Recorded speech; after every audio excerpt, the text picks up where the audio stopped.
नमस्कार, जय जोहार। क्या आप भी गवर्नमेंट एग्जाम्स की तैयारी करना चाहते हैं? क्या आप भी मेमोरी टेक्निक्स और ट्रिक्स के जरिए बहुत ही कम समय में स्मार्ट स्टडी करना चाहते हैं? क्या आप चाहते हैं कि सीजी व्यापम टॉपर आपको पढ़ाए? तो डाउनलोड करिए योगेंद्र साहू क्लासेस ऐप। यहाँ 10 से अधिक गवर्नमेंट एग्जाम्स क्रैक करने वाले और सीजी व्यापम टॉप करने वाले योगेंद्र सर सीजीपीएससी और सीजी व्यापम के अंतर्गत होने वाले सभी एग्जाम्स की तैयारी कराएं। तो डाउनलोड करिए Yogendra Sahu classes app to be the best, learn from the best.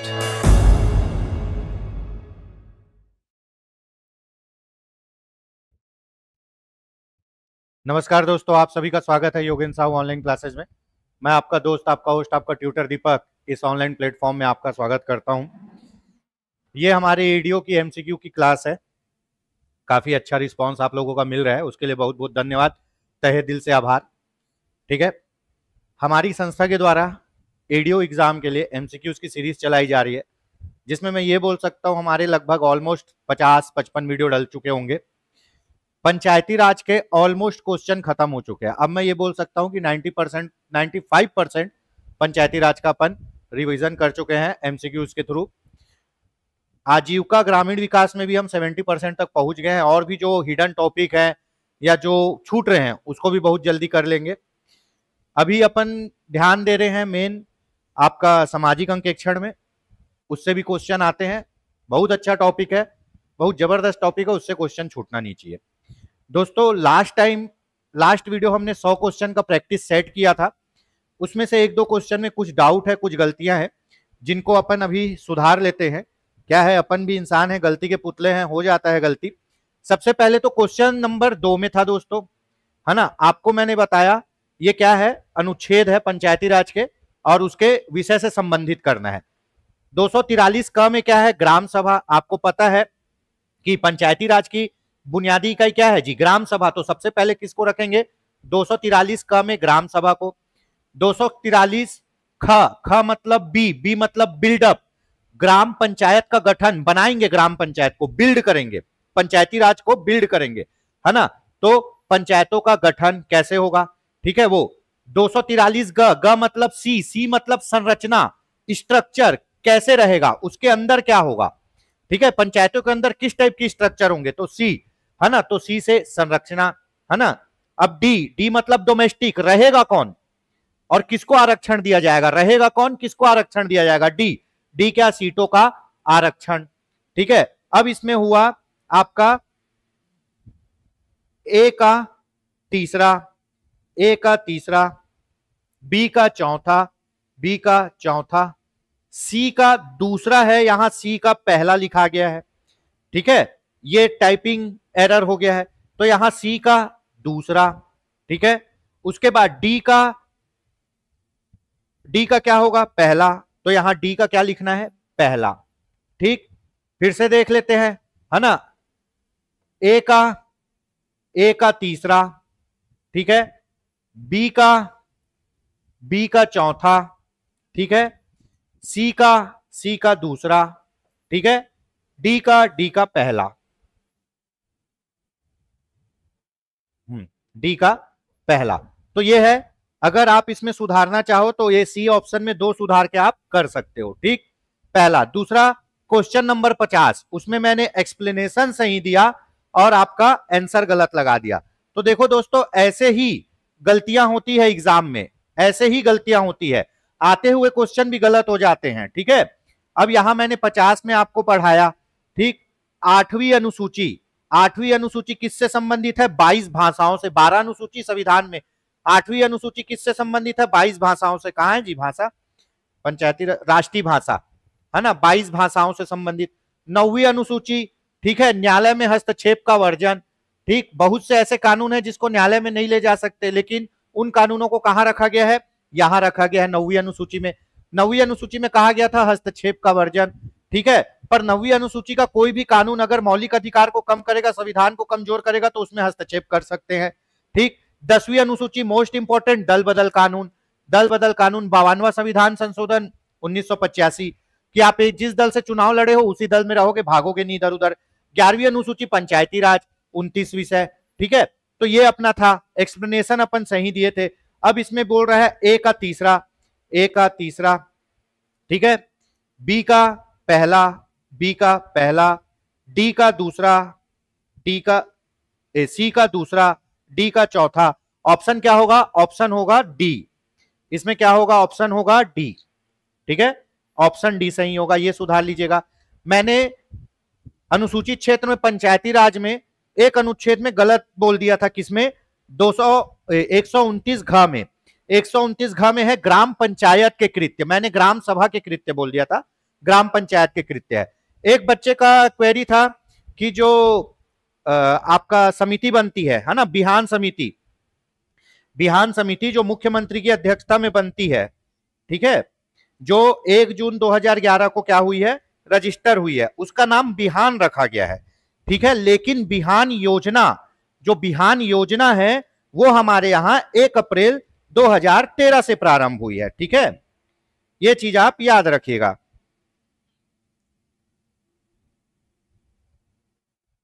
ठीक, और क्या था? और तो मेरे ख्याल से कुछ नहीं होना चाहिए। आजीविका संवर्धन जो समिति है उसका गठन 1 जून 2013 को हुआ है, उसका नाम बाद में बिहान रखा गया, और बिहान योजना प्रारंभ हुई है 1 अप्रैल 2013 से, जिसका नाम हमारे यहाँ क्या है? SRLM है ना, राज्य लाइवलीहुड मिशन है, केंद्र में उसी को NRLM बोलते हैं। ठीक है, यहां तक हो गया।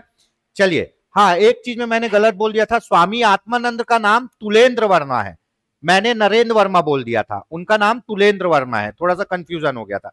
चलिए, ये तो हो गई क्वेरी। अब अपन आज का श्री गणेश करते हैं भी कि आज का हमारा क्वेश्चन कौन सा है, आज का हमारा टॉपिक कौन सा है।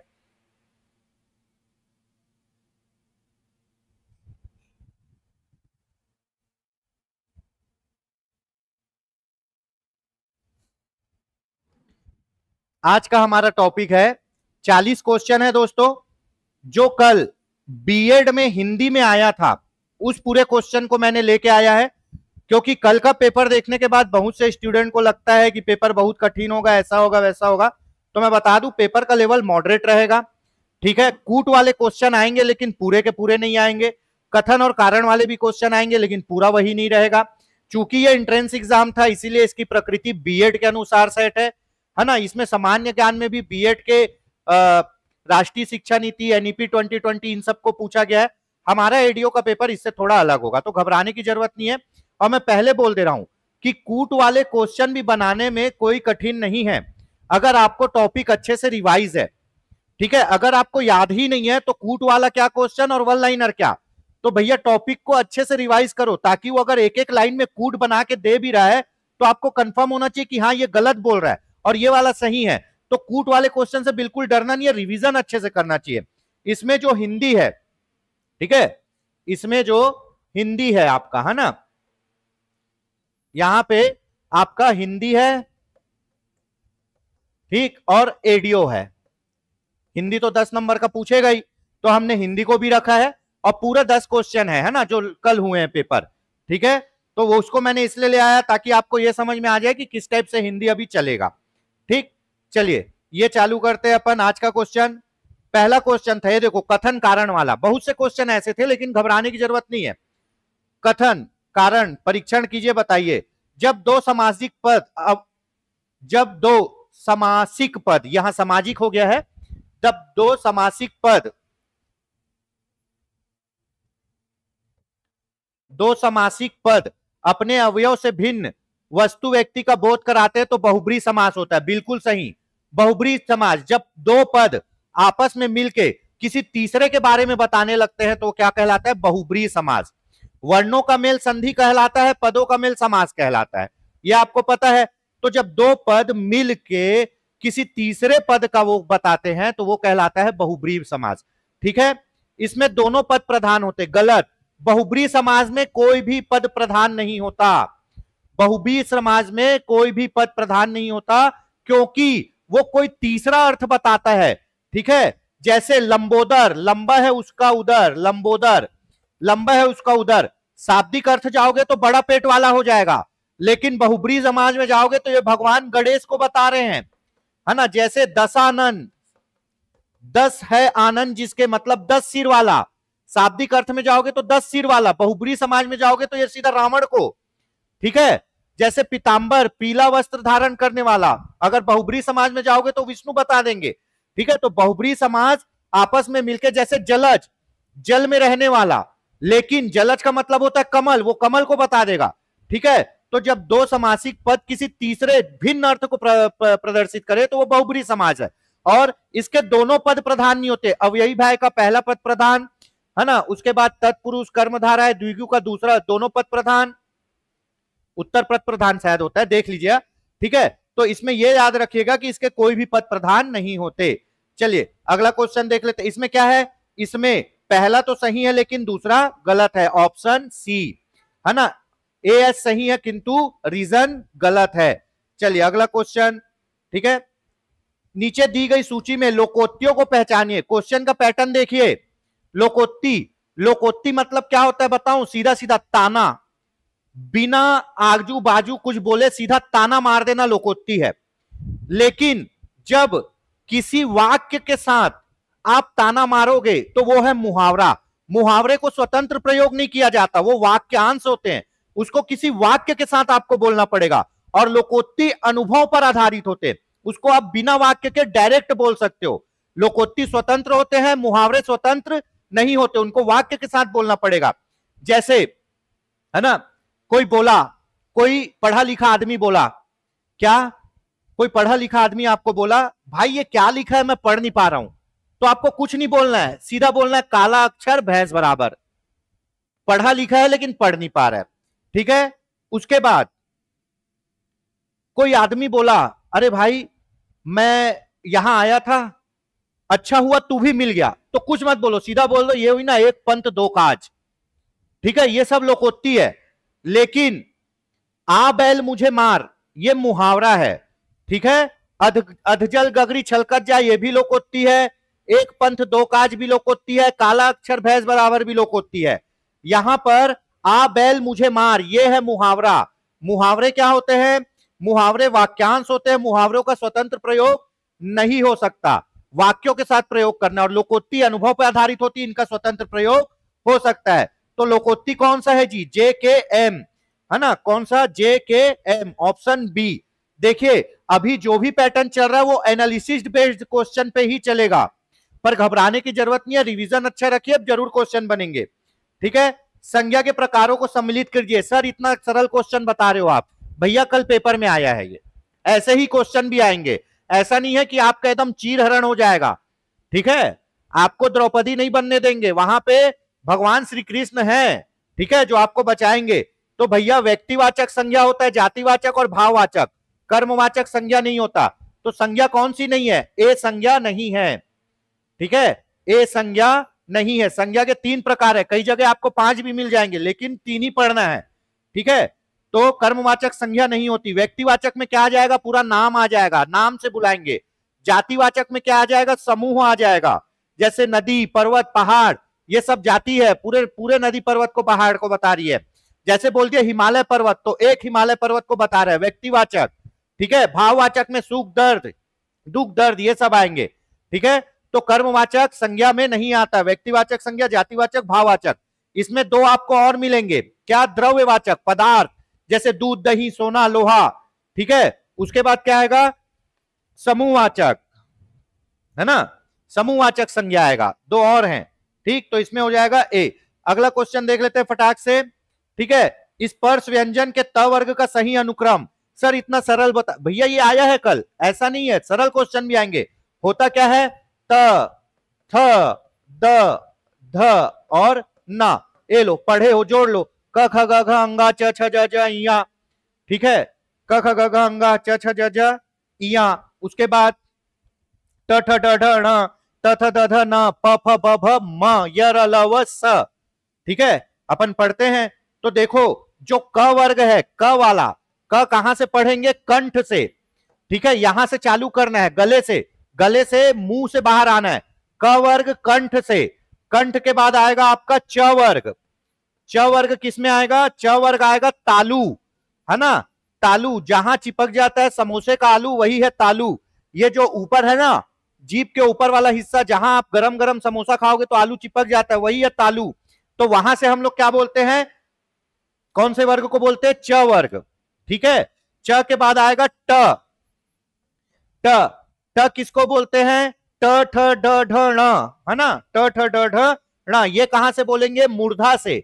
मूर्धा कहां होता है, ये कंठ हो गया, कंठ के आगे तालू, तालू के जस्ट आगे आओगे, दांत के पीछे का हिस्सा, दांत के पीछे, ऊपर वाले दांत के पीछे का हिस्सा मूर्धा कहलाता है, वहां से ट बोलोगे, है ना। ट के बाद क्या आएगा, त, त थ द ध न, त थ द ध न। द किसमें आएगा, दंत वर्ग में, किसमें, दंत में। जब त थ द ध न बोलोगे तो पूरा जीभ टकराएगा दांत से। ये क्या है, जीभ कहां टच होगी, उसके ऊपर है, ठीक है, दांत से टकराएगा, त थ द ध न। उसके बाद आएगा प, प किसमें आएगा, होठ में, ओष्ठ में, है ना। जब प फ ब भ म बोलोगे तो होठ चिपकने लगेगा, ठीक है। तो ऐसे वर्ग में बांटा गया है। तो आपका जो त वर्ग है, त थ द ध न, किसमें आएगा, दंत में आएगा, किसमें आएगा, दंत में, ठीक है। तो इसमें क्या है, जवा लो, त पहला नंबर, त थ द ध न, बी लास्ट में कहां है, ऑप्शन डी, ठीक है। कौन सा, ऑप्शन डी, ऑप्शन डी आएगा, ठीक। अगला क्वेश्चन, लोकोक्ति को उचित क्रम में रखिए। ये लोकोक्ति है, तोड़ के दिया है, उचित क्रम में रखिए। तो इसका उचित क्रम क्या होगा, उचित क्रम होगा, दोनों गए द्विधा में, दोनों गए द्विधा में, है ना, दोनों गए द्विधा में, माया मिली ना राम, ठीक है, माया मिली ना राम, ठीक। मतलब दुविधा में रह गए, दोनों चीज नहीं मिला, दोनों में से क्या सोचे, दोनों ले लें, लेकिन दुविधा में रह गए और दोनों चीज हाथ से छूट गई। अब आप गए, है ना, तो वहां पे एक दुकान में एक समोसा, एक आलू गुंडा है। आप सोच रहे हो समोसा खाऊं आलू गुंडा खाऊं, समोसा खाऊं आलू गुंडा खाऊं। उतने में एक आदमी आया और दोनों को पैक करा के ले गया। तो वही चीज है, दोनों गए दुविधा में, ना माया मिली ना राम, ठीक है। तो इसका आंसर क्या होगा, सबसे पहले दोनों गए फर्स्ट नंबर पर आएगा, दुविधा सेकंड नंबर पर आएगा, माया तीसरे नंबर पर आएगा, राम आएगा चौथे नंबर पर, माया मिली ना राम। तो क्या है, ए के बाद सी, इसका भी होगा ऑप्शन डी, है ना, इसका भी ऑप्शन क्या होगा, डी, ठीक है। ये फर्स्ट है, दोनों गए दुविधा में, दूसरा, तीसरा, चौथा, ठीक। तो ए के बाद सी के बाद बी के बाद डी। चलिए कल का क्वेश्चन है भैया, प्री बीएड का, मुहावरा मूल रूप से किस भाषा का शब्द है, ठीक है। अब आप बोलोगे मुहावरा हिंदी, नहीं भैया, मुहावरा हिंदी का शब्द नहीं है, हिंदी खुद फारसी भाषा का शब्द है ना, हिंदी जो है खुद फारसी भाषा का शब्द है। तो मुहावरा है अरबी भाषा का शब्द और हिंदी है फारसी भाषा का शब्द, ठीक है, याद रखिएगा। मुहावरा अरबी भाषा का शब्द है। ये पूछता है वकील कौन सा, औरत कौन सा, चाकू कौन सा, तलवार कौन सी भाषा का शब्द है। तत्सम शब्द है, एक होता है तत्सम, ठीक है, एक होता है तत्सम, एक होता है तद्भव। तो तत्सम शब्द कौन सा है, इसमें तत्सम शब्द है किसान, तत्सम शब्द कौन सा है, किसान है, ठीक है। देख लीजिएगा इसको और अच्छे से, तद्भव शब्द कौन सा है, किसान है, तद्भव शब्द, ठीक।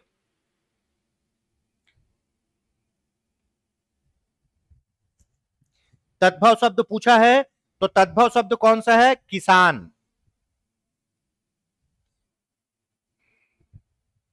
चलिए अगला क्वेश्चन बहुत इंपॉर्टेंट, ये किसका है, समास का है। समास संधि, इसी से तो क्वेश्चन पूछेगा। अव्ययी भाव समाज, अव्ययी भाव समाज में पहला शब्द अवयव रहता है, जैसे प्रति, यथा, रोज रोज, ये सब शब्द आएंगे। तो अव्ययी भाव समास में है यथाशक्ति। कर्मधाराएं, कर्मधाराएं में क्या होता है, पहला पद विशेषण होता है, जो क्या बताता है, विशेषता बताता है पीछे वाले समाज की। तो इसमें क्या होगा, नील, नील विशेषता बता रहा है कमल की। द्विगु, ग से आएगा गुणा, गुणा मतलब संख्यावाचक, जिसमें भी संख्या रहेगा वो द्विगु, तो पंच, पंच मतलब पांच, पांच तत्व। द्विगु, द्वंद, जब दो शब्द आपस में लड़ाई करेंगे वो होता है द्वंद। तो द्वंद समाज में क्या आएगा? भाग दौड़। ठीक है, तो ये हो गया इसका आंसर। ठीक, तो देख लीजिए अव्ययी भाव समाज में पहला पद अव्यय होता है, जैसे प्रतिदिन, यथाशक्ति, ये सब अव्ययी भाव समाज। कर्म द्वारा समाज में पहला पद विशेषण होता है और दूसरा पद विशेष्य होता है। जो विशेष्य है उसका विशेषता बताता है विशेषण, जैसे कमल की विशेषता बता रहा है नीला है। ठीक है, तीसरा पद है द्विगु, इसमें गिनती आता है। चौराहा, पंचमुखी, दशानन, पंच तत्व, त्रिकोण, ये सब गिनती वाले द्विगु। द्वंद्व क्या होता है? द्वंद्व में जैसे राजा रानी, राजा यहां योजक चिन्ह रहेगा और रानी ऐसे ही वाले, भाई बहन, खाना पीना, कपड़ा लत्ता, ये सब क्या है? द्वंद्व समाज। ठीक है, तो यहां पे भाग और दौड़ अपन कैसे लिखते हैं? भाग दौड़ कर रहा है, भाग दौड़ कर रहा है, योजक चिन्ह का लोप हो जाता है। ठीक है, तो ये है। अब इसके हिसाब से आप जोड़ लीजिए। तो भैया पहले का है चौथा, पहले का चौथा यहीं पकड़ा गया, फिर दूसरे का है तीसरा, सी का है फर्स्ट, डी का है क्या? दूसरा। तो ऑप्शन होगा ऑप्शन सी। चलिए दोस्तों आगे बढ़ते हैं।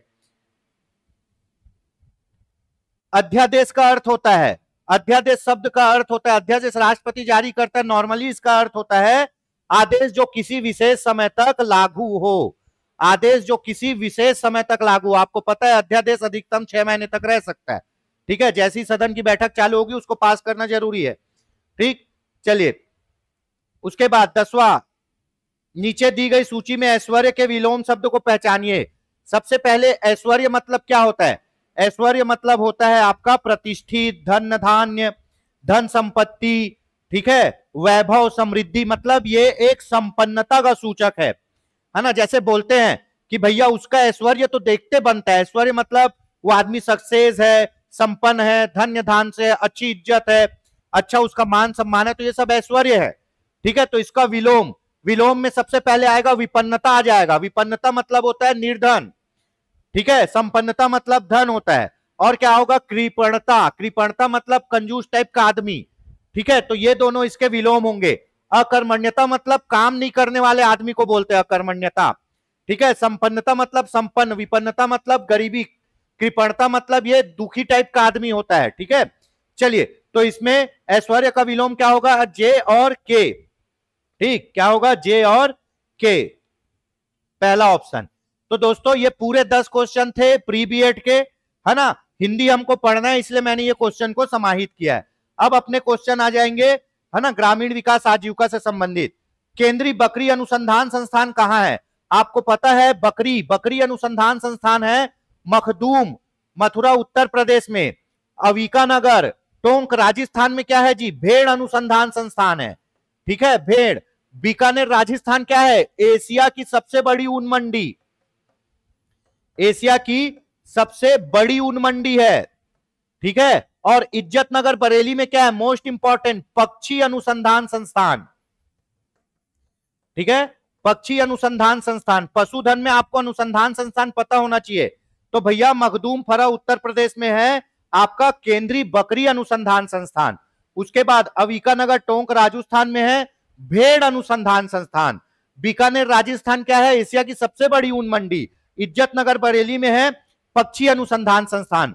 बटर बोल रहा हूं जी, बटेर, कुक्कुट, मुर्गी, यहां पे उनका ब्रीडिंग होता है पक्षी वालों में। नाबार्ड की स्थापना कब हुई है? नाबार्ड की स्थापना हुई है 12 जुलाई 1982 को। कहां? 12 जुलाई 1982 को। कौन सी समिति की सिफारिश पर? शिवरामन समिति की सिफारिश पर। ठीक है, समिति कब बनी थी? 1969 को बनी थी। समिति कब बनी थी? 1969 को। नाबार्ड क्या है? नाबार्ड एक विकासात्मक बैंक है जो कृषि विकास और ग्रामीण अर्थव्यवस्था को सुधारने के लिए काम करता है। ठीक है, तो नाबार्ड बहुत ही ऊंची संस्था है जो ग्रामीण विकास के लिए काम करती है। अभी यह संस्था पूरी भारत सरकार की हो गई है। जब इसको बनाए थे तो भारत सरकार और एसबीआई दोनों, भारत सरकार और आरबीआई दोनों मिलकर बनाए थे शायद। एसबीआई है कि आरबीआई है? आरबीआई है, देख लीजिएगा। ठीक है, तो 12 जुलाई 1982, ऑप्शन सी। केंद्रीय भैंस अनुसंधान संस्थान कहां है? भैंस अनुसंधान संस्थान है हिसार हरियाणा में। मुर्रा भैंसों का, बड़ी मतलब ज्यादा दूध वाली भैंसों का यहां पे ब्रीडिंग किया जाता है, नस्ल सुधारा जाता है। करनाल हरियाणा में क्या है? डेयरी। डेयरी और भैंस में क्या फर्क है सर? भैंस वाले में भैंस का काम होगा और डेयरी वाले में दूध, दही, मक्खन, ये सब चीजों का अनुसंधान होगा। तो डेयरी अनुसंधान संस्थान करनाल हरियाणा में है और भैंस अनुसंधान संस्थान हिसार हरियाणा में है। ठीक है, ऑप्शन ए। अगला क्वेश्चन, छत्तीसगढ़ में काजू एवं कोसा अनुसंधान संस्थान केंद्र कहां स्थापित है? अनुसंधान केंद्र आपको पता है, काजू और कोसा अनुसंधान केंद्र है आपका जगदलपुर में। ठीक है, कोसा कपड़ों के लिए फेमस है आपका जांजगीर चांपा। ठीक है, रायगढ़ और जांजगीर चांपा। ठीक, उसके बाद आपका जगदलपुर में भी क्या है? बांस कला केंद्र भी है। ठीक है, चलिए, मुद्रा योजना के तहत तरुण प्लस ऋण श्रेणी में अधिकतम कितने रुपए प्रदान किए जाते हैं? मानता हूं क्वेश्चन रिपीटेड है, लेकिन जरूरी है भैया। ठीक है, आपको पता है मुद्रा योजना 2015 में, ठीक है, कब लागू हुई थी? 2015 में, 8 अप्रैल 2015 को मुद्रा योजना। ठीक, 8 अप्रैल 2015 को 3 श्रेणी था, शिशु, उसके बाद किशोर और तरुण। शिशु में 50,000 तक, किशोर में 50,000 से 5 लाख। ठीक है, तरुण में कितना था? 5 से 10 लाख। अब एक नया श्रेणी ला दिया गया, तरुण प्लस, यह है 10 से 20 लाख। तो मुद्रा योजना का अपर अमाउंट कितना है? 20 लाख। ये पीएससी में पूछा था, तो ऑप्शन होगा ऑप्शन डी। ठीक है, किनके लिए दिया जाता है मुद्रा योजना? छोटे व्यापारियों के लिए, micro unit development refinance agency. ठीक है, तो ये हो गया 10 से 20 लाख। अगला क्वेश्चन, स्वर्ण जयंती ग्राम स्वरोजगार योजना के बारे में असत्य कथन की पहचान कीजिए। एसजीएसवाई, एसजीएसवाई का प्रारंभ हुआ था दोस्तों 1 अप्रैल 1999 को। 1 अप्रैल 1999 को। यह गरीबी उन्मूलन कार्यक्रम है। हाँ, केंद्र और राज्य का वित्तीय अनुपात 75-25 था, सेम एनआरएलएम जैसा। इस योजना के तहत 6 उपयोजना संचालित थी। यह भी सही है। गलत पूछा है तो गलत क्या हो गया? 1 और 3 गलत हो गए। देखिए, सबसे पहले गरीबी उन्मूलन के लिए स्वर्ण जयंती ग्राम स्वरोजगार योजना चालू किया गया, जिसको बोलते हैं एसजीएसवाई। 1 अप्रैल 1999 को यह गरीबी उन्मूलन के लिए स्थायी कार्यक्रम था। ठीक है, केंद्र और राज्य का वित्त पोषण अनुपात था 75-25 और इसके अंतर्गत 6 उपयोजना चलती थी। कौन सी? आईआरडीपी, आईआरडीपी, दवाकारा, दवाकारा है ना, ट्राइसेम, ट्राइसेम, सिट्रा, सिट्रा। ठीक है, उसके बाद एमडब्ल्यूएस मिलियन वेल्स स्कीम, उसके बाद GKY Ganga Kalyan Yojana, IRDP integrated rural development programme, दवाकारा है ना, महिला और बच्चों के विकास का कार्यक्रम, ट्राइसेम। ठीक है, ये वो था स्वरोजगार ट्रेनिंग कार्यक्रम था, सिट्रा टूल प्रदान करने वाले का कार्यक्रम था। ठीक है, टूल देना, काम के लिए टूल प्रदान करना, MSW 10 लाख कुओं की योजना, GKY गंगा कल्याण योजना। ये 6 योजना इसके अंतर्गत चल रही थी। ठीक है, तो भैया पहला और तीसरा गलत है, दूसरा और चौथा सही है। इसी एसजीआईएसवाई को कब 2011 में अपडेट करके क्या बना दिया गया? एनआरएलएम। और यही एनआरएलएम का नाम 29 मार्च 2016 को बदल के क्या कर दिया गया? दीनदयाल उपाध्याय योजना। और यही दीनदयाल उपाध्याय योजना एनआरएलएम हमारे यहाँ बिहान योजना के नाम से चल रही है, जो 1 अप्रैल 2013 से चल रही है। चलिए अगला क्वेश्चन देख लेते हैं। आरटीआई अधिनियम में सूचना का प्रदान न करने पर दंड की क्या व्यवस्था है? तो कारावास होगा, जुर्माना होगा। ठीक है, कारावास और जुर्माना दोनों होगा, दंड की कोई व्यवस्था नहीं है। तो मैं बता दूं, केवल जुर्माना होगा। क्या होगा? केवल जुर्माना होगा, कारावास नहीं होगा। ये क्या है? ये एक है ना सिविल कानून है, इसमें सजा नहीं होगा। इसमें दंड कितना लगेगा? 250 रुपए और अधिकतम कितना लगेगा? 25,000 रुपए तक। 250 रुपए प्रतिदिन और अधिकतम 25,000 रुपए तक दंड देगा अगर सूचना गलत देता है और समय पे नहीं देता है तब। ठीक है, तो जुर्माना लगेगा भैया। चलिए नीचे दिए गए कथनों को पढ़कर सत्यता की पहचान कीजिए। हमारे यहाँ सॉइल टू सिल्क योजना चल रही है बस्तर में, रेशम कीट पालन वाला, है ना। चलिए, प्रदेश में टसर कृमि पालन का कार्य परंपरागत है। ये क्या है? टसर क्या है जी? टसर है रेशम का प्रकार, रेशम कीट का प्रकार। टसर, टसर, मूंगा, मलबरी और इरी, 4 टाइप के रेशम मेन होते हैं, टसर, मूंगा, मलबरी और इरी। तो हमारे यहाँ प्राकृतिक रूप से टसर कृमि ही मिलता है, टसर का कीड़ा ही मिलेगा, रेशम का प्रकार है टसर। छत्तीसगढ़ राज्य में 2 प्रकार की रेशम प्रजातियां टसर और मलबरी ककून का उत्पादन होता है, यह भी सही है। हमारे यहाँ प्राकृतिक रूप से जो मिलेगा आपको वो मिलेगा टसर, लेकिन इसके साथ हम लोग मलबरी को भी पालते हैं, ठीक है। पालित डाब योजना जिसमें अंडा प्रदान करते हैं, किसका? रेशम का कीट प्रदान करते हैं, फिर उसको पालते हैं। रेशम कीट को कहां पालते हैं? पलाश, बेर, अर्जुनी, साजा और सहतूत के पेड़ में, है ना। रेशम कीट कहां पड़ेगा? अर्जुनी, अर्जुन, साजा और सहतूत के पेड़ में, यहां रेशम पलता है। और लाख कहां पलेगा? लाख, लाख पलेगा पलाश, बेर और कुसुम के पौधे में। यह पेड़ का नाम पूछता है छत्तीसगढ़ में। रेशम पलेगा अर्जुनी, साजा और सहतूत में, लाख पलेगा पलाश, बेर और कुसुम में। उसी पेड़ में खेती होती, कीड़ों को पालते हैं। तो दोनों को कथन सही है, तो दोनों कथन सही है। हमारे यहां प्राकृतिक रूप से जो आपको मिलेगा टसर मिलेगा, और अपन किसको? मलबरी को भी पालते हैं, ठीक है। चलिए, किस प्रकार के बाजार में एक ही वस्तु का मूल्य अलग अलग होता है? देखो, पूर्ण प्रतियोगिता के बाजार में मूल्य बहुत कम होता है, सामान्यतः एक ही मूल्य होता है, उसको बोलते हैं क्रेता का बाजार, क्रेता फायदे में रहता है। एकाधिकार बाजार में एक ही बेचने वाला रखता है और वो सबसे हाई मूल्य पे बेचता है, जिसको बोलते हैं मोनोपोली। अपूर्ण प्रतियोगिता के बाजार में क्रेता भी कम होते हैं, विक्रेता भी कम होते हैं, दोनों को बाजार का ज्ञान नहीं होता, इसीलिए मूल्य हर जगह अलग अलग होता है। तो किस प्रकार के बाजार में वस्तु का मूल्य अलग अलग होता है? अपूर्ण प्रतियोगिता के बाजार में, अपूर्ण प्रतियोगिता के बाजार में, ठीक है। चलिए, किस समिति ने 2 स्तरीय पंचायती राज की अनुशंसा की थी? आपको पता है, बलवंत राय भैया जी 3 बोले थे, अशोक मेहता जी 2 बोले थे, जीवी के राव समिति जी 4 बोले थे, और लक्ष्मीमल सिंघवी समिति बोले थे संवैधानिक मान्यता, ठीक है, संवैधानिक मान्यता, है ना। अपन किसको फॉलो करते हैं? बलवंत राय मेहता को। कब बने? 57 में। 77 में कौन बने? अशोक मेहता। 85 में कौन बने? जीवी के राव। 4 स्तरीय, इसमें राज्य स्तरीय भी एक संगठन बनाने की बात कर दी गई, ग्राम पंचायत, जनपद, जिला और एक राज्य स्तरीय संगठन, ठीक है। और इन्होंने क्या कहा था? जीवी के राव समिति ने नियमित चुनाव करवाओ, पंचायती राज का नियमित चुनाव करवाओ। लक्ष्मीमल सिंघवी ने कहा, लक्ष्मीमल सिंघवी ने कहा, बोला भैया संवैधानिक मान्यता दो। लक्ष्मीमल सिंघवी की बात मानकर ही 64वां संविधान संशोधन लाया गया था, जो फेल हो गया। जो क्या हो गया? फेल हो गया।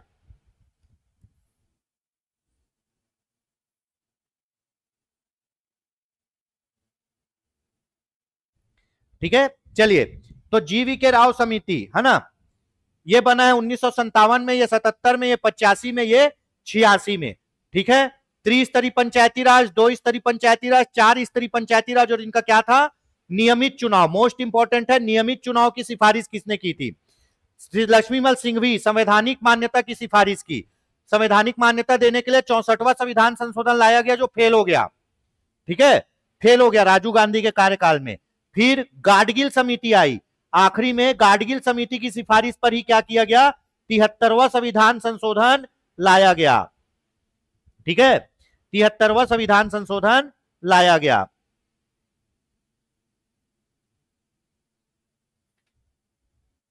ठीक, यहां तक हो गया। चलिए, जीवी के राव समिति की सिफारिश को बिना जड़ की घास कहा जाता है। 2 स्तरीय पंचायती राज की अनुशंसा किसने की थी? अशोक मेहता ने की थी, बीजेपी सरकार में, ठीक है। चलिए आगे। ब्रिटिश काल में स्थानीय स्वशासन का जनक किसे कहते हैं? रेलवे एसएससी का तो पेटेंट क्वेश्चन है। Lord Ripon. रिपन क्या किए? सबको एक लाइन से जमा है, इसलिए लॉर्ड रिपन का रिपन। रिपन क्या है? स्थानीय स्वशासन के जनक है। इन्होंने क्या किया था? स्थानीय स्वशासन को लोकतांत्रिक आधार पर सेट किया था, है ना। स्थानीय स्वशासन को क्या किया था? लोकतांत्रिक आधार प्रदान किया था। स्थानीय स्वशासन कामकाज पारित किया, स्थानीय स्वशासन स्थानीय स्वशासन का प्रस्ताव पारित किया, और 1882 में नगर पालिका शासन के लिए काम किया था, नगर पालिका के लिए 1882 में। और उसी समय क्या किया था? लोकतांत्रिक आधार भी प्रदान किया था, इसीलिए इनको स्थानीय स्वशासन का जनक कहते हैं। हमारे यहाँ पंचायती राज व्यवस्था और नगरीय निकाय क्या है? स्थानीय स्वशासन है। यहाँ लोग अपने आप से खुद का शासन करते हैं। जैसे ग्राम सभा है, योजना का अनुमोदन खुद करती है, हितग्राहियों का चयन खुद करती है, तो वो खुद अपने आप को शासित करते हैं, इसीलिए उसको स्थानीय स्वशासन कहते हैं। तो लॉर्ड रिपन। किस भैंस के दूध में वसा की मात्रा सर्वाधिक होती है? आपको पता है भदावरी भैंस के दूध में वसा की मात्रा, फैट की मात्रा सर्वाधिक होती है। 6% से लेकर 12% तक फैट होता है, जबकि मुर्रा में केवल 7% फैट होता है। इसका दूध बहुत गाढ़ा होता है भदावरी भैंस का। भदावरी भैंस का सींग कैसा होता है? तलवार जैसा लंबा सींग वाला भैंस देखना, और उसका पैर और गला भूरा रहेगा, भूरी भैंस टाइप का। ठीक है, तो भदावरी भैंस के दूध में सबसे ज्यादा वसा होता है। बिहान योजना के अंतर्गत संचालित परियोजनाओं में शामिल क्या नहीं है? आपको पता है बिहान योजना के अंतर्गत भी बहुत सी योजना चल रही है। ठीक है, तो उत्थान परियोजना है, वो बिल्कुल सही। मिलाप परियोजना भी है, स्वाभिमान भी है। ग्रामीण रोजगार परियोजना नहीं है, तो ऑप्शन होगा ऑप्शन डी, ऑप्शन होगा ऑप्शन डी। उत्थान परियोजना क्या है जी?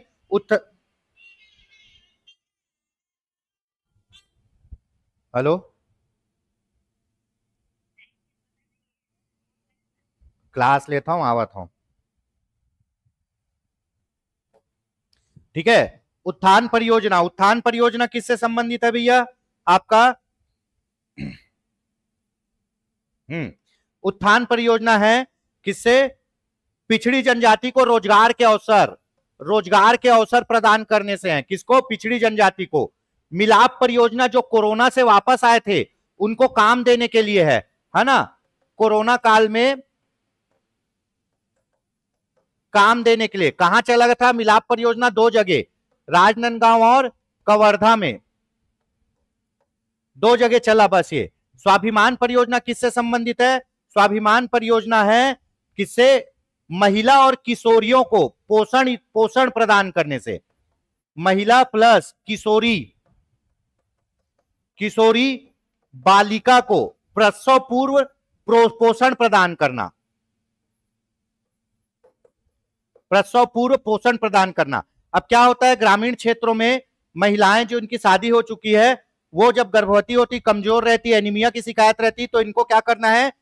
आंगनबाड़ी के माध्यम से सुपोषित करना है, खाना खिला के, रेडी टू ईट देके। और वैसे ही जो किशोरी जिनकी शादियां होने वाली है ना, तो उनको भी क्या करना है? ये सब देना है और इनको सुपोषित करना है। मिलाप परियोजना जब कोरोना हुआ तो बाहर से जो छत्तीसगढ़ मजदूर बाहर में थे वो वापस आए, उनको काम के लिए मिलाप परियोजना 2 जिलों में, राजनांदगांव और कवर्धा में चलाया गया। उत्थान परियोजना मुख्यतः बस्तर क्षेत्र में पिछड़ी जनजाति के लोगों को रोजगार प्रदान करने के लिए चलाया गया योजना था। तो ये तीनों बिहान के अंतर्गत चल रही है, ये योजना बिहान के अंतर्गत नहीं है, तो ऑप्शन होगा ऑप्शन डी। चलो, छत्तीसगढ़ राज्य आजीविका संवर्धन समिति के पदेन अध्यक्ष कौन होते हैं? इसी के बारे में एक स्टूडेंट ने पूछा था। मुख्यमंत्री होते हैं। इसका पंजीकरण 1 जून 2011 को हुआ और इसको बाद में नाम दिया गया क्या? बिहान। ठीक है, या ये बोल सकते हो बिहान नाम से पंजीकरण हुआ, योजना बाद में चालू हुई। ठीक है, चलिए, कौन होते हैं आजीविका संवर्धन समिति के अध्यक्ष? मुख्यमंत्री होते हैं। ठीक है, अगला क्वेश्चन, बिहान योजना के लक्ष्य में क्या शामिल है? तो देखो, बिहान योजना आपकी चालू हुई 1 अप्रैल, छत्तीसगढ़ की बात कर रहा हूं मैं, 1 अप्रैल 2013 को। ठीक है, इस समय पंचवर्षीय योजना चल रही थी, 12वीं पंचवर्षीय योजना। 12वीं पंचवर्षीय योजना 12 से 17 चली, तो इसमें जो 11वीं पंचवर्षीय के योजना के लक्ष्य बचे हुए थे उसको और 12वीं पंचवर्षीय योजना के लक्ष्य को समाहित किया गया था बिहान परियोजना में, ए और बी दोनों। ठीक है, बिहान परियोजना के अनुसार केंद्र और राज्य का वित्त पोषण अनुपात कितना है? इस पे अभी भी लोग बहुत कंफ्यूज है। मैं बता दूं, अगर बिहान बोलेगा तो आप डायरेक्ट 60 और 40 ले लीजिएगा। बिहान बोलेगा तो आप डायरेक्ट 60 और 40 लीजिएगा। ठीक है, छत्तीसगढ़ में यही है, छत्तीसगढ़ के प्रशासकीय प्रतिवेदन में छपते आ रहे हैं 15-16 से कि बिहान योजना के अनुसार केंद्र और राज्य का वित्त पोषण अनुपात 60 और 40 है। लेकिन जब एनआरएलएम बोलेगा तो केंद्र और राज्य का वित्त पोषण अनुपात 75-25 है। सिक्किम सहित पूर्वोत्तर राज्य में 90-10 है। केंद्र शासित प्रदेश में पूरा 100% केंद्र सरकार का है, बता चुका हूं मैं। ठीक है, मोस्ट इंपॉर्टेंट, बिहान योजना छत्तीसगढ़ में कब लागू की गई? आपको बता दूं, बिहान योजना छत्तीसगढ़ में 1 अप्रैल 2013 से संपूर्ण छत्तीसगढ़ में लागू है। ठीक है, अगला क्वेश्चन, उत्थान परियोजना का संबंध किससे है? अभी मैं बताया, बिहान योजना के अंतर्गत उप योजना चल रही उत्थान योजना। उत्थान योजना का है पिछड़ी जनजातियों को रोजगार प्रदान करने के अवसर प्रदान करना। ठीक है, यह है उत्थान। उत्थान मतलब उनको ऊपर उठाना, पिछड़ी जनजातियों को रोजगार प्रदान करके। ठीक, स्वाभिमान परियोजना का संबंध अभी मैं बताया, महिला और किशोरियों से इनको क्या करना है? प्रसव पूर्व पोषण आहार प्रदान करना है। ठीक है, जिनकी शादी नहीं हुई है उनको भी अच्छे से रेडी टू ईट खिला के, जो भी खिला के उनको अच्छे से पोषित करना है, और जो महिलाएं हैं शादी के बाद की उनको भी अच्छे से पोषण प्रदान करना है। ये आंगनबाड़ी के थ्रू चलती है ये योजना। ठीक है, चलिए ऑप्शन बी। उसके बाद रोशनी कार्यक्रम कितने जिलों में संचालित किया जा रहा है? रोशनी कार्यक्रम, रोशनी मतलब उजाला। उजाला कैसे आएगा? उजाला आएगा जब रोजगार आएगा, रोजगार आएगा, पैसा आएगा, हमारा जीवन स्तर सुधरेगा तो उजाला आएगा। तो ये रोजगार वाला ही कार्यक्रम है। ठीक है, तो ये है कितने आपके 8 जिलों में संचालित।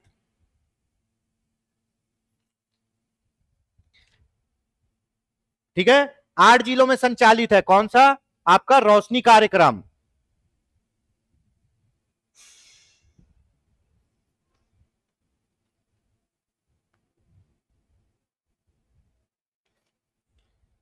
रोशनी कार्यक्रम 8 जिलों में संचालित है, जिसमें बस्तर संभाग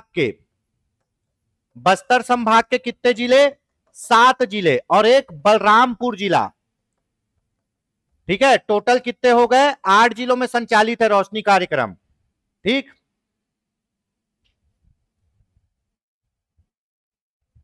चलिए अगला क्वेश्चन देख लेते हैं। रोशनी कार्यक्रम के संबंध में क्या सही नहीं है बोल रहा है? नहीं है मतलब गलत को खोजना है। यह योजना बीपीएल हितग्राही के लिए है। हाँ बिल्कुल है। इस योजना के अंतर्गत 15 से 35 वर्ष के युवाओं को शामिल किया जाता है। बिल्कुल सही। क्या दिया जाएगा? रोजगार प्रशिक्षण, है ना, कौशल विकास टाइप की योजना है ये जो रोशनी कार्यक्रम है ये कौशल विकास टाइप की योजना है। ठीक है, उसके बाद ये बीपीएल हितग्राही होंगे। योजना के अंतर्गत 15 से 35 वर्ष के युवाओं को शामिल किया जाएगा, और जितने भी ट्रेनिंग लेंगे उनमें से 70% को तो रोजगार दिलाया ही जाएगा। जितने को भी ट्रेनिंग दिया जाएगा कम से कम 70% रोजगार हितग्राहियों को प्लेसमेंट दिलाया जाएगा। और कुल हितग्राही में 30 नहीं भैया 40% महिलाएं होना अनिवार्य है। रोशनी कार्यक्रम, ठीक है, मुख्यतः बस्तर अंचल में चल रहा है ये, मुख्यतः बस्तर अंचल में।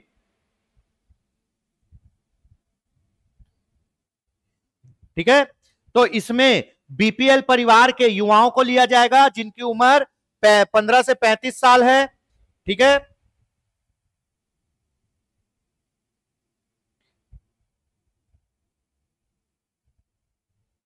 ठीक, नक्सल प्रभावित जिलों में 8 जिलों में चल रहा है ये। कितने जिलों में? नक्सल प्रभावित 8 जिलों में।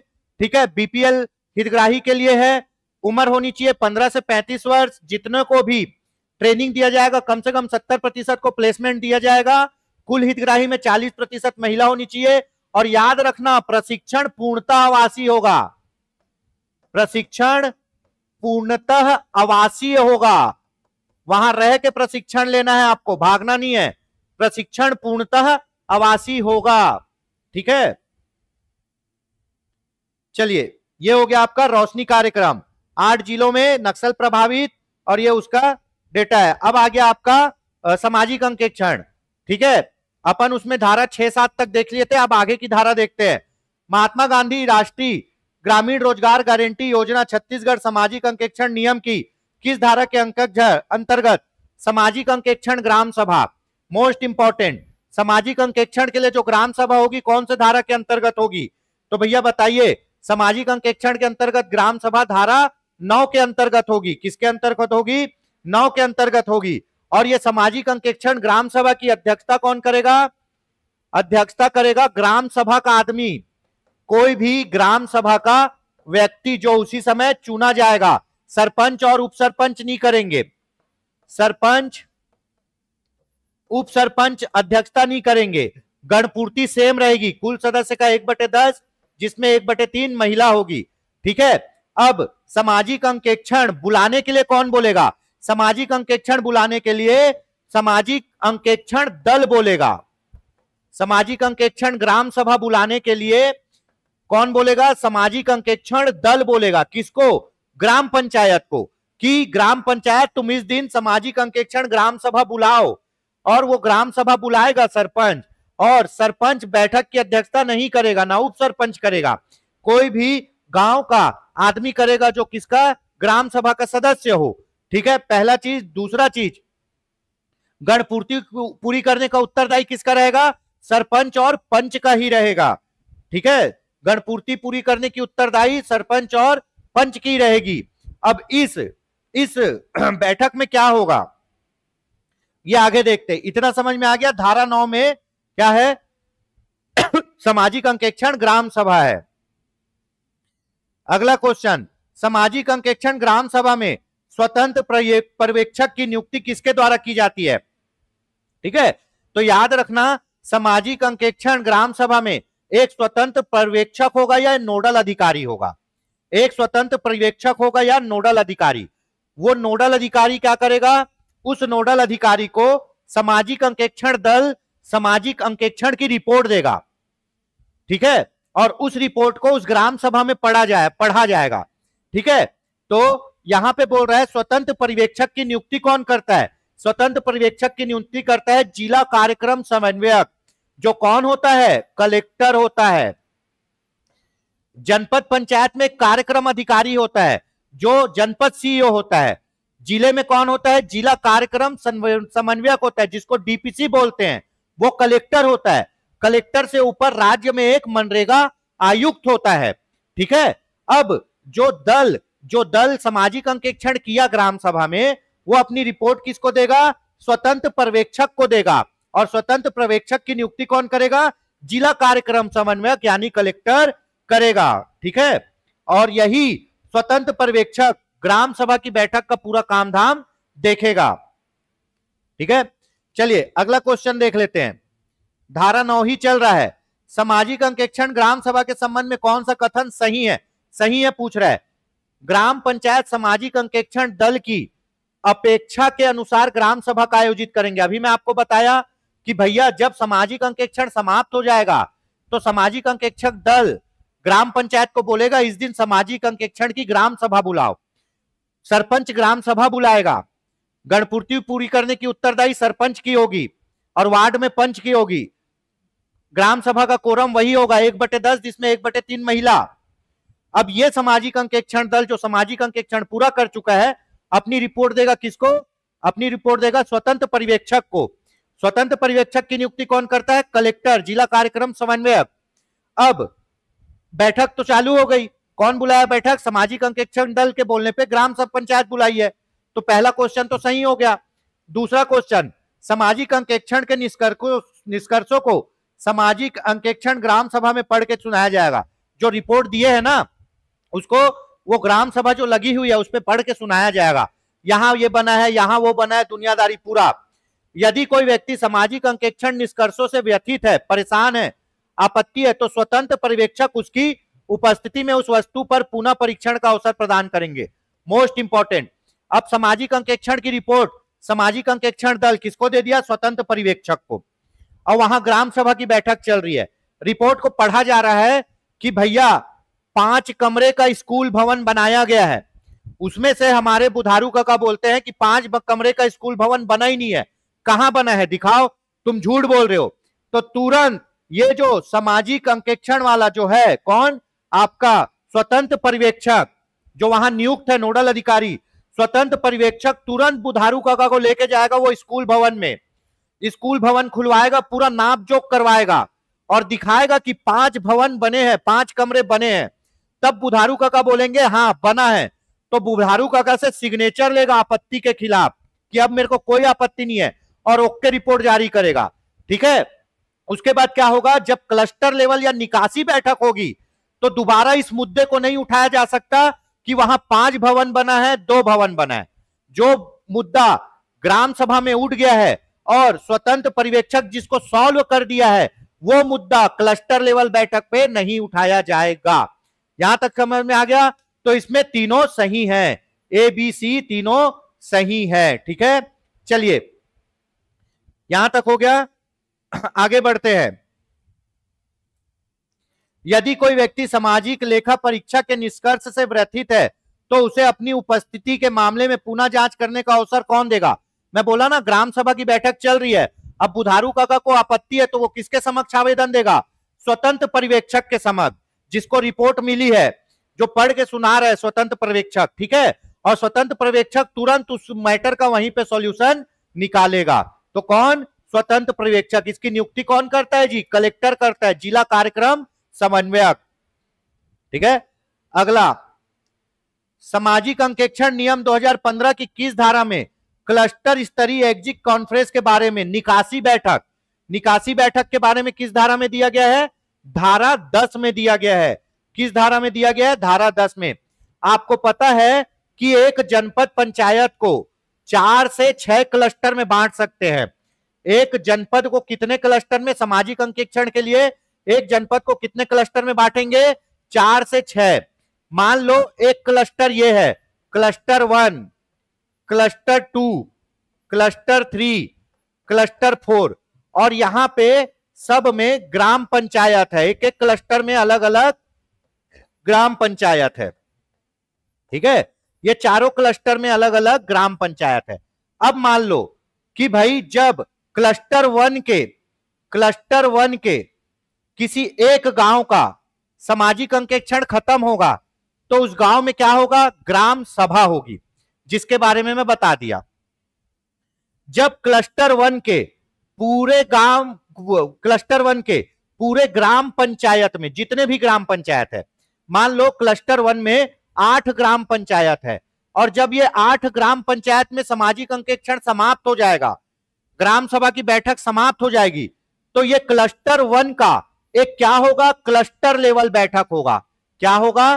क्लस्टर लेवल बैठक, जिसको बोलते हैं एग्जिट कॉन्फ्रेंस।